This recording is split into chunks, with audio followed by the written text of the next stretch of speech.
Hello Libra, welcome to the Plaid Sheep Oracle. Your reading it's very interesting. I mean, first of all, usually when I start a reading, I have an oracle deck and I have a card and the underlying and the hidden underlying, but now you wanted to start just with this card, this Knight of Swords. Something is incoming. It is, I think, something, well, actually, I shouldn't say that. I don't really know. I want to say that it's mental in nature or ethereal in nature, that it's an idea, a message, a revelation, an inspiration.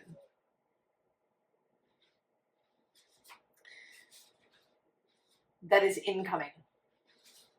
It may have to do with the astrological energy that we're entering into. Mars is going to move into Libra in a couple of days. I think he enters on late on the 6th or early on the 7th. I'm not sure. I can't.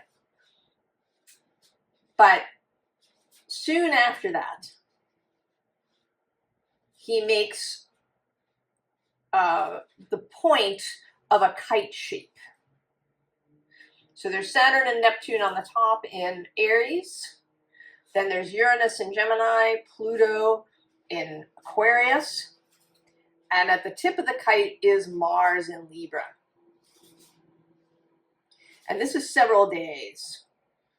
Really from the 6th to the 10th, I think is going to be its most intense space. So there's a grand air trine going on. That's certainly this kind of energy, especially with Uranus in the mix and Mars.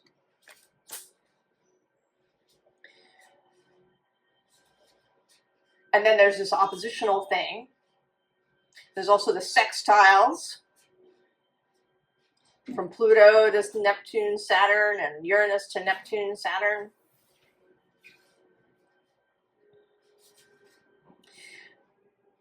Now the moon has already made this point a few days ago, and the moon will make it again a couple of times before the tightness of this shape begins to loosen when Uranus turns retrograde and moves back into Taurus.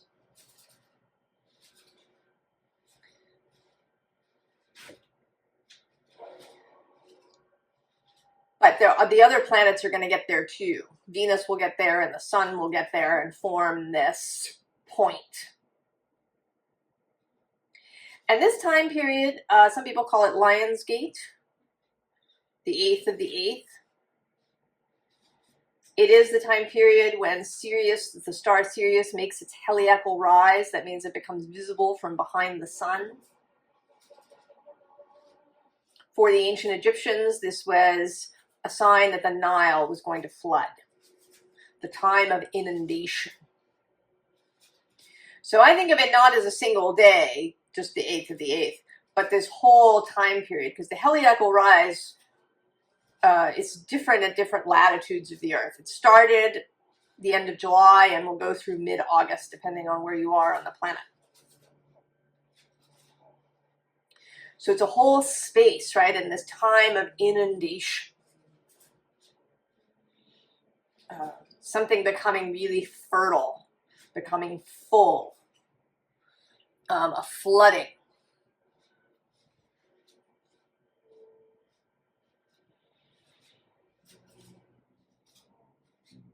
And so it may be that you receive this, and there is, I don't know, there's a feeling of something oracular. I even thought the word prophecy, like a prophetic kind of moment or something that feels prophetic.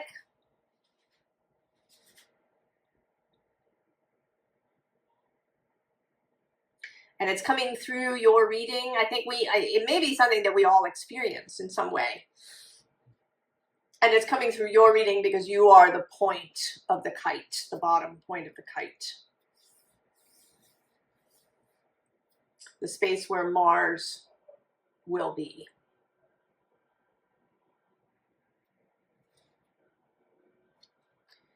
So we have the Four of Wands. And right below it is this Page of Pentacles. And interestingly, I'm just now seeing that below that is the Hierophant. So there's a sense of something new beginning, something being blessed into a beginning.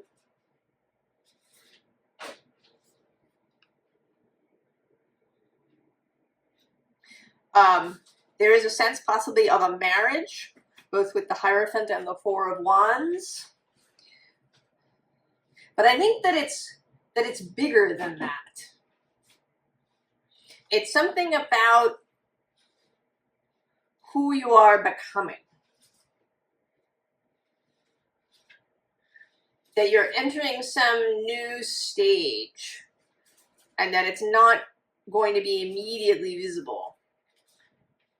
The bottom here is Justice, your major arcana card. So there's something archetypal, something bigger, soul, source, something beyond that is happening here, that is being put into motion. The middle card here is this moon.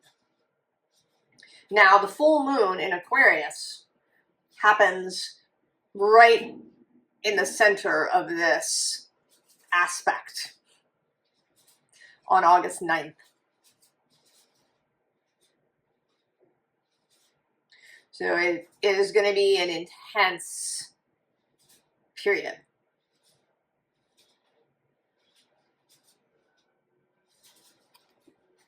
But there's also the hidden nature of the moon, the mysteriousness. I think that you may not entirely comprehend everything that is going to happen. That there will continue to be something mysterious, something unknown, that there may be mechanisms that you don't see, don't understand. The whys and wherefores. But on either side of this moon is the Page and the King of Wands. So there's this rapid evolution. We're skipping the Knight and the Queen and going straight to the King.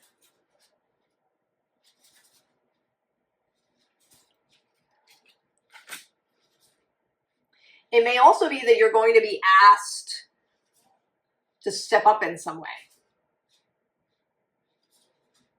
That this blessing by the Hierophant, off you go on your quest, on your journey, on your task. This doesn't necessarily mean that you're literally going anywhere, but it might.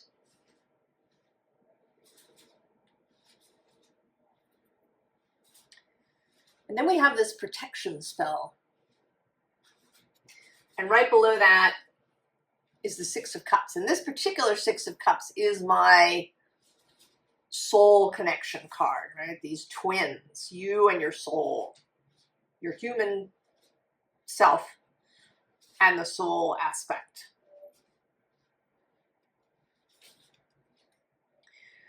So I think that you have protection, that there is something happening that is significant, that is desired not just by you, but by your soul, by Source itself. So it's not just your vibration that's in question here. There's a kind of coming together. Because we also have this cameo appearance. And for the first time, this is really feeling like source itself.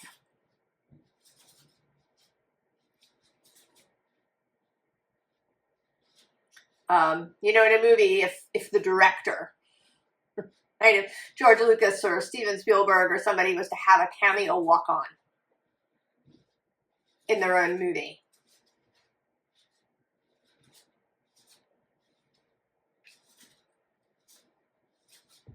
We see the Page of Pentacles showing up again.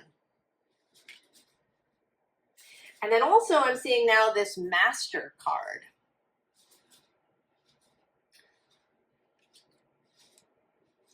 So there is some way that you're going to make some kind of rapid evolution. And I think that it's not going to be in any way that will make logical sense necessarily. Again, the bottom here, Three of Pentacles. This often comes through as working together with Source. Collaborating with the unseen.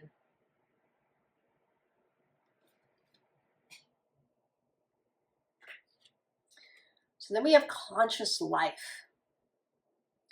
And I think that whatever happens, that this evolution is about you becoming even more aware. I think you already are, right? If you're here, if you're watching this reading, you have already been evolving. You've been seeing the unseen. Really learning to notice synchronicities and messages and to see the deliberate nature of things. Knowing there are no coincidences or accidents. Not that every last thing is really significant. You know, some things are very lighthearted or, you know, a quick little thing. But that nothing is accidental. And really learning to live deliberately rather than on autopilot. With this next card, to follow guidance from yourself.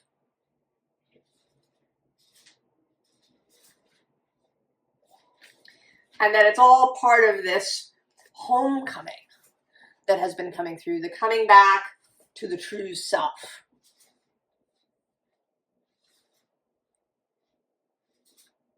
And this, I think, is not only kind of the soul self, but the full human self.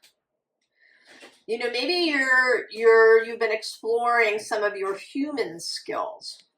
I watched this little video where a woman who owns horses, she videoed kind of through her, you know, from a distance into the paddock.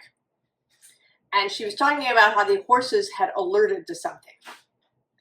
And she was describing, you know, the body language and what it meant and how they always knew, you know, before, right, in ways that humans can't. And I don't think that's true. I think we can. I think we just lost the skill. I think there's so many things, right? Knowing which way is north, knowing what the weather will be, you know, knowing when there's an animal near us or when there's another human near us somewhere. And some people have these skills in other ways. You know, if you were a police officer or a detective or something, you might be really good at knowing if someone was staring at you.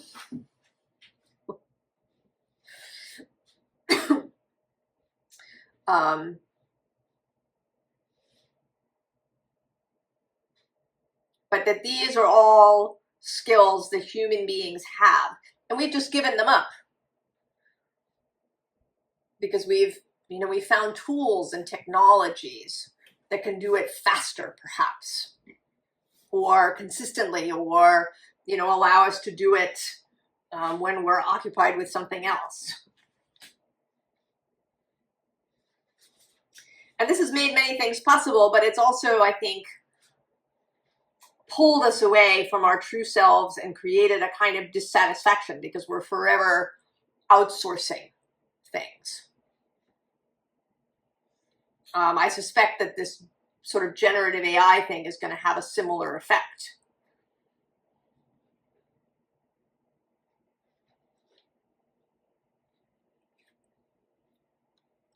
And then the Eight of Wands.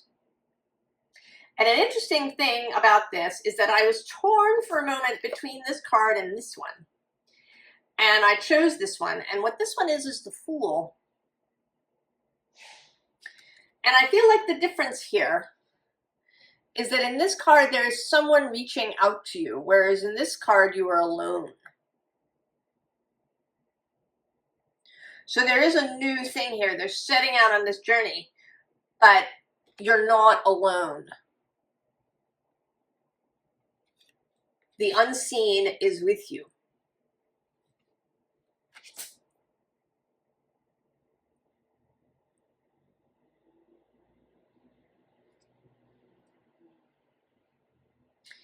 Then we have this Indrid Cold character. He's a mysterious character. He's kind of tricksy and you don't quite know what he's about. This is the Emperor in this deck. And there's something here about leaving this behind. About keeping your own counsel. Because right below him we have the Yeti, who is the Hermit in this deck. And then below that is the Hoop Snake or the Wheel.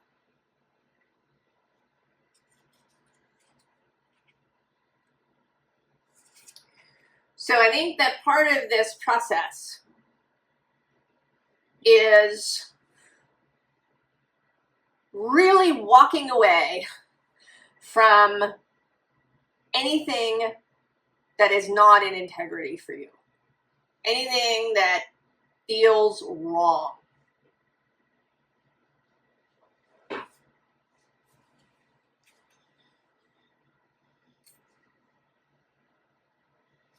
Regardless of what the group around you might say. The underside here, we have the Bell Witch. This is the High Priestess, but with a very witchy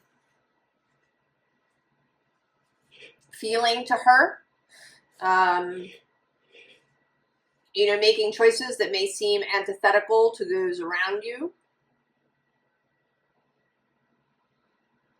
Taking on power that maybe you've been avoiding because it might make you feel like an outsider.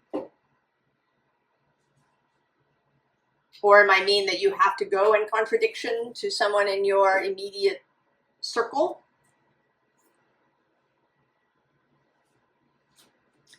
Then we get Redemption, which is the Justice card in this deck. So you are repeating here, but in this redemption, reclamation kind of way. That you are, you know, what I'm sort of seeing is that you're kind of redeeming your own soul. Or redeeming your own integrity. That maybe you pawned it at some point in order to fit in. And there is absolutely no judgment in that statement. Certainly when you're a little child, you have a limited ability to, you know, say this is what I believe. You know, both because you're dependent upon people around you and also because that's all you've seen. You don't know. So maybe you pawned part of yourself for a while. And now you are reclaiming that. You are redeeming what you gave away for a while.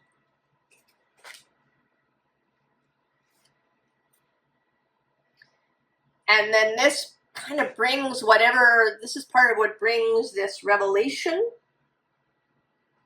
that it's the beginning I mean, these two are kind of interesting, right? Because one is looking for the saucer, the other one is someone who doesn't believe, and it's like right behind her head. And this feels a little bit like, well, it feels a little bit like Mulder and Scully, right? You know, he's got that poster, I want to believe. Maybe there are these two halves of yourself. One that has been longing for this, that has been seeking it. And then another one that's, you know, maybe more pragmatic. You know, we need to fit in, we need to just go along, we need to, you know, I need to compromise in order, you know, to keep the peace, or whatever that stuff is. Whatever your reason for turning in part of yourself. Now you're bringing it back. And so we get this extraction card. This full leaving of the status quo, the full return to self.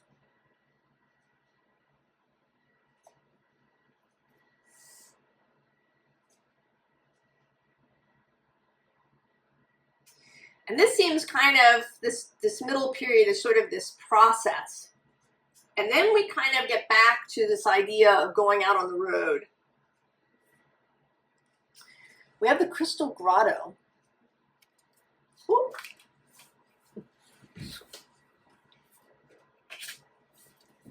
Flying away. With energy and cosmos. But this feels like someplace you would go for kind of a final moment. I'm thinking now in the Lord of the Rings movie, in the Fellowship of the Ring, you know, Aragorn, he goes to see his mother's grave, and, you know, you might go to a shrine and receive this blessing from the Hierophant before you go. That's what this feels like.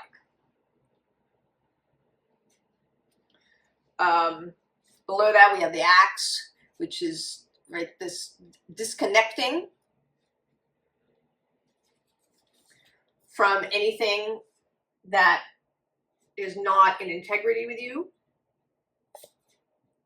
The bottom here is blue moon, second chances, magic. This moon space.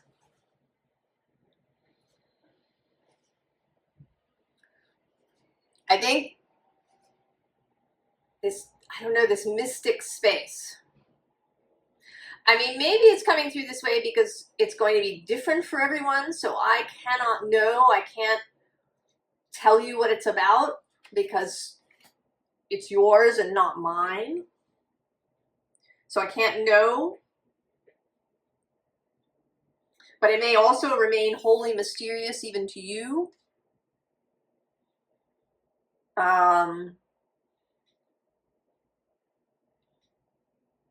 Now, interestingly, we're not having a blue moon happening, but we are having a slightly unusual thing in August into September, which is 2 Virgo new moons.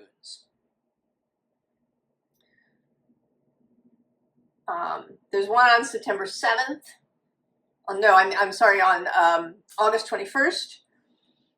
And then on September 21st.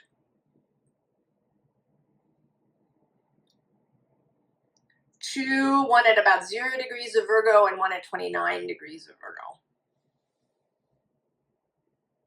So there's this too, this moon space. Right next door to you in Virgo.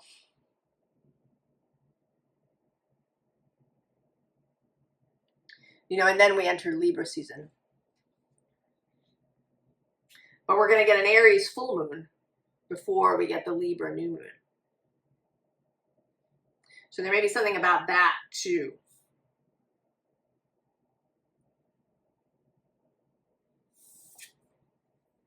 the dog, loyalty, belonging. There's a little bit of this Fool energy here too. Setting out on this road cheerfully, right? With a golden retriever kind of attitude. That there's fun. There's going to be fun. There's going to be, you know, sticks to chew and rabbits to chase, and, you know, maybe there's going to be a beach to go and play in the ocean, and there's just going to be fun. Right? I mean, you may be the King of Wands here, but it's fun. We're not all serious or dour or, you know, overly rigid about it. And then the crossroads.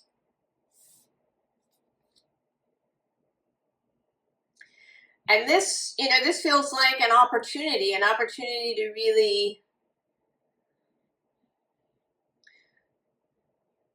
use these skills you're developing.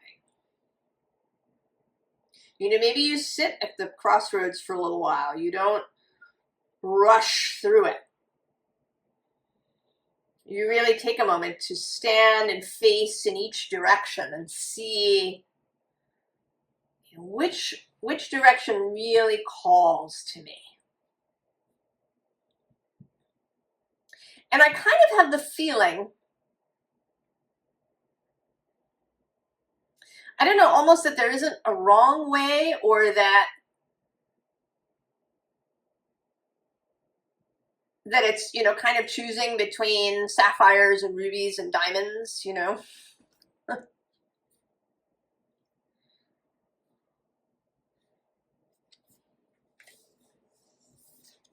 And then there's kudzu, abundant growth.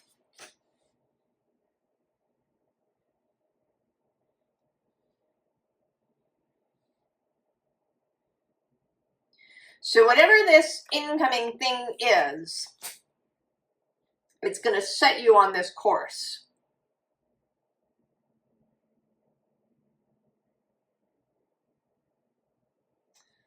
I'm having the odd, again, inclination to pull another card. What do I want to pull?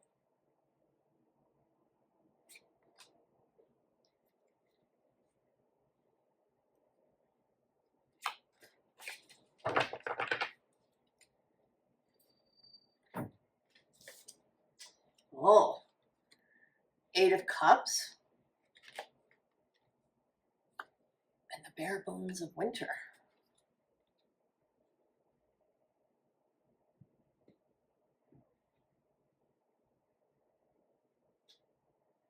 Oh.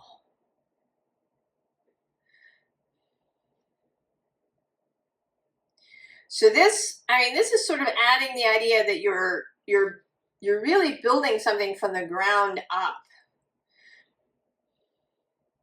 That there's a skeleton, right? There's a frame. So that maybe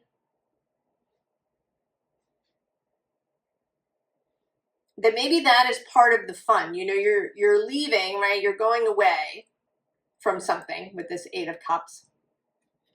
Kind of being led by your soul here.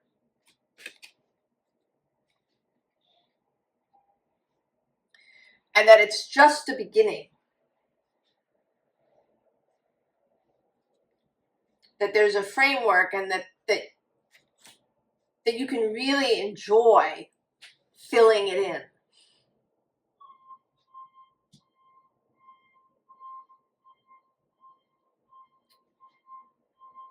So, formal advice. 9 of Pentacles. I think be confident. Know that your soul and source are with you. Know the unseen is with you.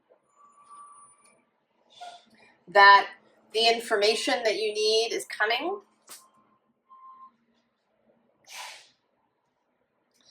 That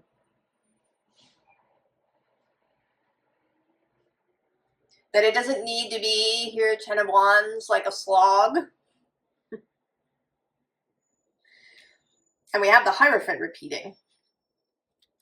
And then this Four of Wands of lifting off. So I think that if you take this blessing, if you are in communication with the unseen, that's going to make the journey a lot easier. Right? You're not required to make this journey alone where you have to carry everything. The underside here is the King of Swords. For me, that's the card of really having your own mind.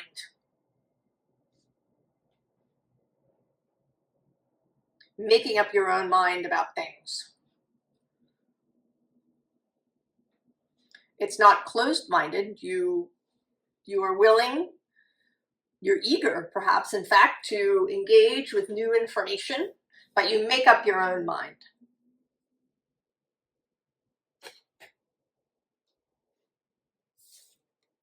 Seven of Wands. Go, right? Go with your golden dog.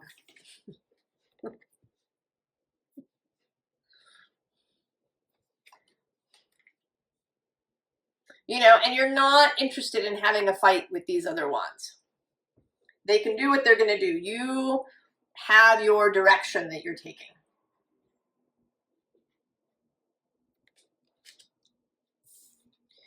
And then when you come to a space, when you come to the crossroads, when you need to make a choice, remember who you are. Queen of Swords. That you have this sight that allows you to see beyond.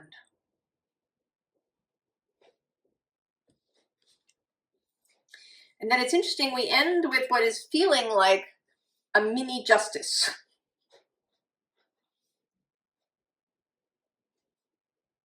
You in the world as yourself.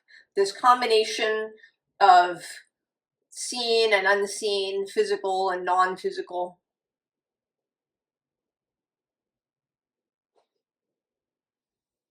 That you've come home, that you have redeemed any part of yourself that you gave away.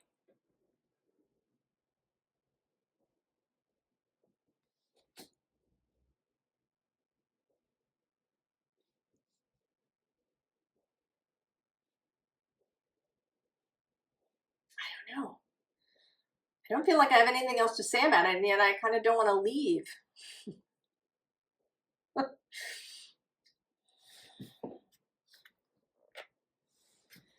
It's an unusual reading. We're gonna maybe pull one more card. I don't know. I almost feel like we didn't want to begin with this deck, but we're ending with it instead.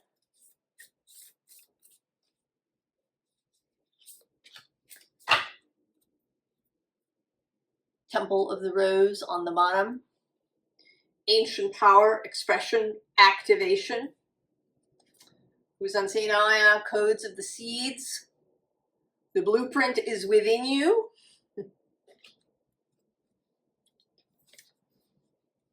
Oh, and Sub Rosa. Hidden in plain sight. Mysteries, learning, and teaching. Oh, Libra.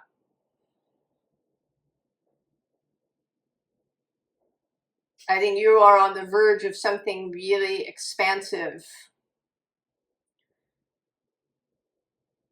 But that it won't, right? It's going to come in this Sub Rosa way. Something I think is going to be obvious. But then there's also going to be this mysterious component. And I think you don't need to know what it is. You don't need to know exactly what's happening.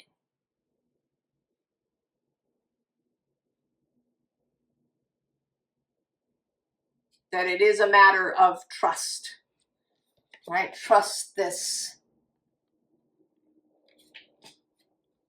Trust this.